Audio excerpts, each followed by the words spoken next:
السلام علیکم۔ ایک بار پھر میں حاضر ہوں کلاس 12 کی اردو کے ساتھ۔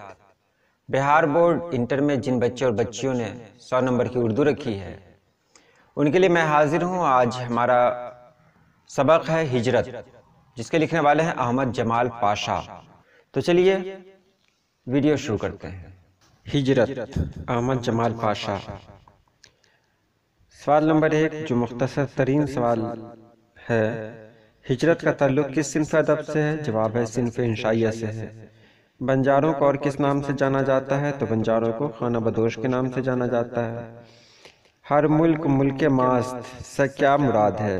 تو ہر ملک ملک ماست سے مراد ہے کہ ساری زمین ہماری ہے۔ باد شمال اور برفانی حصار کے معنی واضح کریں۔ تو باد شمال کہتے ہیں اتر کی ہوا کو، حصار کہتے ہیں برف کے تودوں کا گھیرا۔ سرمائی تعطیلات گزارنے کے لیے کون محو سفر رہتی ہے؟ تو سرمائی تعطیلات گزارنے کے لیے سائبیریائی کی موسمی مرغابیاں ہیں، وہ محو سفر رہتی ہیں۔ کس کے مقابلے میں مہذب انسان معذور ہے؟ تو خانہ بدوشوں کے مقابلے میں۔ انشائیہ ہجرت میں کتنے ملکوں کا نام آیا ہے؟ تو اس انشائیہ میں 3 ملکوں کا نام آیا ہے، عرب، یورپ اور امریکہ۔ مغرب کو کس کی علامت کہا گیا ہے؟ تو مغرب کو غلامی کی علامت کہا گیا ہے۔ جنت سے کسے حکم سفر ہوا؟ تو آدم کو۔ اور انسان کی آخری ہجرت کون سی ہے؟ تو انسان کی آخری ہجرت موت ہے۔ چلیے اب چلتے ہیں مختصر سوالات کی طرف۔ خانہ بدوشوں کے قافلے کس طرح سفر کرتے ہیں؟ تو خانہ بدوشوں کے قافلے میں بتایا گیا ہے کہ ان کے خیمے اور ضروریات زندگی کے سارے سامان خچروں پر لدے ہوتے ہیں۔ معصوم بچے خوشی سے اچھلتے کودتے ہوتے ہیں۔ کسی گدھے پر بلیوں کے سامنے پنجرے میں دبکا ہوا طوطا بیٹھا ہوا ہے۔ آگے آگے بنجاروں کا سردار سینہ پھلائے بڑی شان سے چلتا ہے۔ ہر طرف آنکھیں گھما گھما کر دیکھتا رہتا ہے۔ لڑکیاں، عورتیں اور لڑکوں کے پیچھے بنجارے مردوں کی صفیں ہیں، یعنی مرد سب سے پیچھے ہوتے ہیں۔ سب کے ہاتھ میں کوئی نہ کوئی سامان ہے، کسی کے ہاتھ میں گائے کی رسی، کسی کے ہاتھ میں بکری کے ڈوڑا کا سیرا۔ سب کے پیچھے کتا رہتا ہے جو چلتا رہتا ہے۔ چلیے اس کے بعد ہے سوال نمبر 2 میں ہجرت استحکام کی علامت ہے کیسے؟ تو ہجرت استحکام کی علامت ہے بالکل اس لیے کہ ہجرت کرنے سے آدمی طرح طرح کے تجربات سے دوچار ہوتا ہے۔ اس طرح مہاجر کی فکر میں استحکام ہوتا ہے۔ استحکام مطلب ہوتا ہے ٹھہراؤ۔ تو ہجرت ایک ایسا کام ہے جسے آج نہیں تو کل سب کو ادا کرنا ہے۔ جو لوگ اگر دنیا میں ہجرت کے فرائض کی ادائیگی سے چوک جاتے ہیں، پھر بھی وہ آخری ہجرت یعنی موت سے بچ نہیں پاتے۔ یعنی ہجرت کہیں نہ کہیں ہم کو کرنی ہے زندگی میں۔ موت ایک ایسی حقیقت ہے جس نے بادشاہوں کو بھی نہیں چھوڑا، غلاموں کو بھی نہیں چھوڑا۔ تو ہمیں ہجرت کرنی ہی ہے، اس لیے ہجرت استحکام کی علامت ہے، ایک ٹھہراؤ ہے۔ چلیے اس کے بعد ہے خانہ بدوش زندگی کا کمہار ہے کیسے؟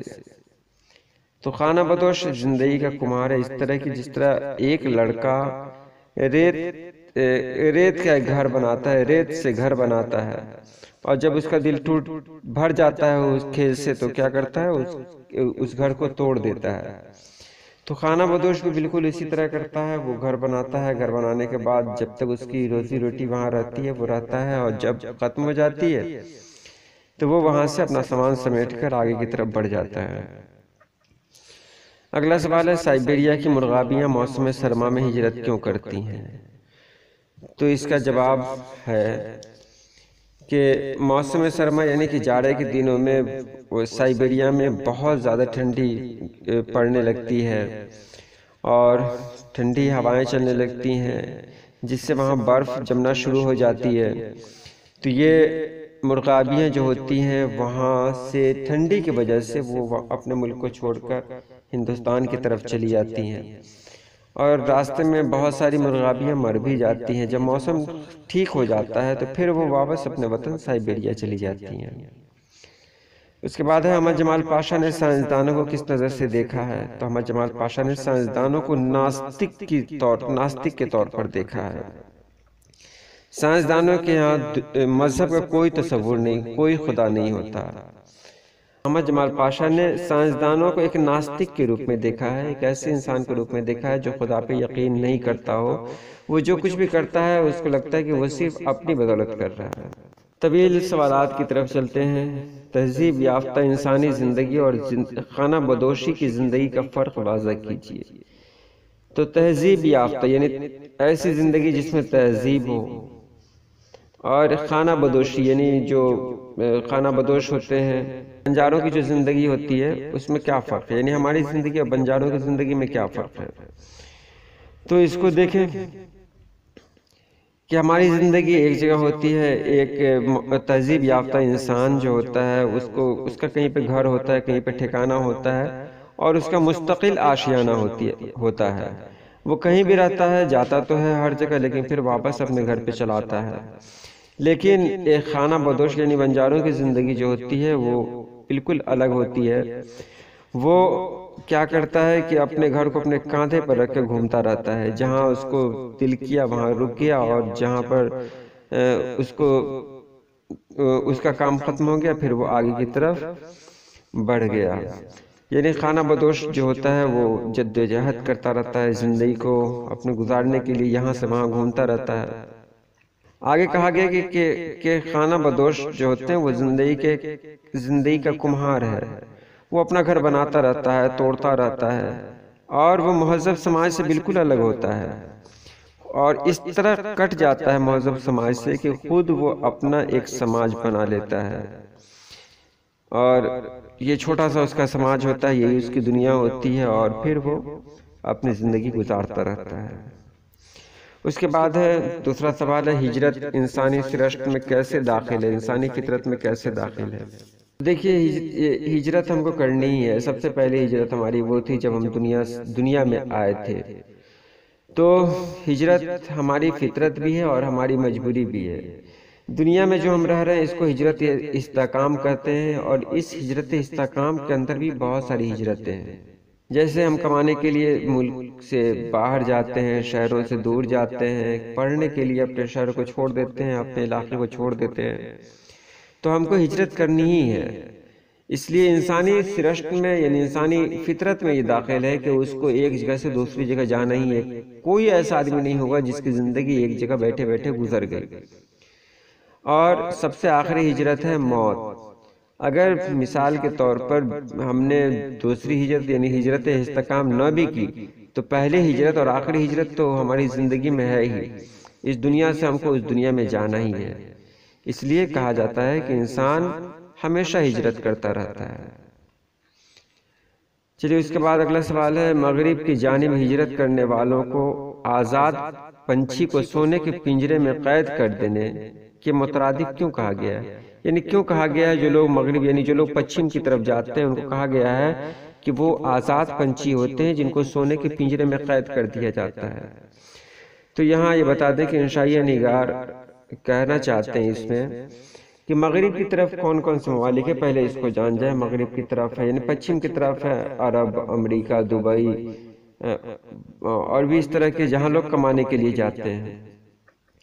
یہ لوگ جب وہاں کمانے کے لیے جاتے ہیں تو اپنے سارے خواب، سارے سپنوں کو ساتھ لے کر جاتے ہیں، اور وہاں کماتے تو ہیں، وہاں سونا تو حاصل کرتے یعنی دولت تو حاصل کرتے ہیں، لیکن ان کی زندگی ایک قیدی کی طرح ہوتی ہے، ایک ایسے قیدی کی طرح جو پنجرے کے اندر، ایک ایسے پرندے کی طرح جو پنجرے کے اندر قید ہے۔ وہ بس پنجرے کے اندر سب کچھ دیکھ رہا ہے، محسوس کر رہا ہے، لیکن وہ آزاد ہو کر واپس اپنے ملک نہیں آ سکتا ہے، اور یہی اس کی قربانی ہوتی ہے۔ لوگ کماتے تو ہیں، وہاں جا کر اچھے پیسے ملتے ہیں، لیکن اب اس کے لیے کیا کرنا ہوتا ہے؟ اپنا ملک چھوڑنا ہوتا ہے، اپنے لوگوں کو چھوڑنا ہوتا ہے، اپنی زمین کو چھوڑنا ہوتا ہے، اپنے ماحول سے الگ ہو جانا پڑتا ہے، اور سب کی قربانی دے کر انسان جاتا ہے، تو جانے کے بعد وہاں 2 روپے کماتا ہے۔ تو اب یہ دیکھنا یہاں پر یہی ہے، سوال کا جواب ملتا ہے کہ ایسا لگتا ہے کہ کوئی آزاد پنچھی ہو جو سونے کے پنجرے میں قید ہو گیا ہو۔ سوال ہے، انشائیہ کسے کہتے ہیں؟ تو انشائیہ کے بارے میں پہلے بھی آپ جان چکے ہیں، اس سے پہلے والی ویڈیو میں بھی آپ جان چکے ہیں کہ انشائیہ کہتے ہیں، انشائیہ نثر کی وہ صنف ہے جس میں کسی موضوع کو اس طرح پیش کیا جاتا ہے جس کے اندر سنجیدگی نہیں ہوتی، لوگ پڑھنے کے بعد مسکراتے ہیں۔ ایک ایسی صنف ہے یہ جس میں طنز و مزاح کا پہلو ہوتا ہے، اس میں غیر رسمی طریقہ کار بھی ہے۔ انشائیہ نگار کا مطلب ہوتا ہے زندگی کی سنجیدگی اور گہما گہمی سے الگ، لوگوں کو ہنسانے کا ایک ماحول مہیا کرانا۔ انشائیہ کے لیے ضروری ہے عدم تکمیل کا ہونا، یعنی ادھورا پن، کوئی بات بول کر پھر دوسری بات بول دینا۔ اختصار یعنی شارٹ ہونا چاہیے، جس کے اندر تازگی ہونی چاہیے۔ کسی بھی موضوع کو پیش کیا جائے تو اس طرح پیش کیا جائے کہ اس کے بارے میں اس سے پہلے ہم کو نہیں پتا ہو، نیاپن آنا چاہیے، اور اس میں کوئی ٹینشن والی بات نہیں ہونی چاہیے۔ اگلا سوال ہے احمد جمال پاشا کی ادبی اہمیت پہ روشنی ڈالیے۔ تو آپ نے دیکھا ہے ہجرت احمد جمال پاشا کی ایک شاہکار تخلیق ہے، یعنی بہت اچھی تخلیق ہے۔ احمد جمال پاشا ہجرت کی ابتدا بنجاروں کے قصے سے کرتے ہیں جو شہر کے آبادیوں سے باہر ڈیرا ڈالے ہوئے ہیں۔ احمد جمال پاشا کا پورا انشائیہ جو آپ نے پڑھا یہ زندگی کے مختلف گوشوں کو ابھارتا ہے، لیکن سنجیدہ مزاح ہونے کے ساتھ دیکھیے مزاح اس کے اندر بھی ہے، اور ایک دم سنجیدہ مزاح ہے، یعنی ایک ایسا مزاح ہے جس کو مطلب جس میں طنز تو ہے لیکن سنجیدگی سے بات کہی گئی ہے۔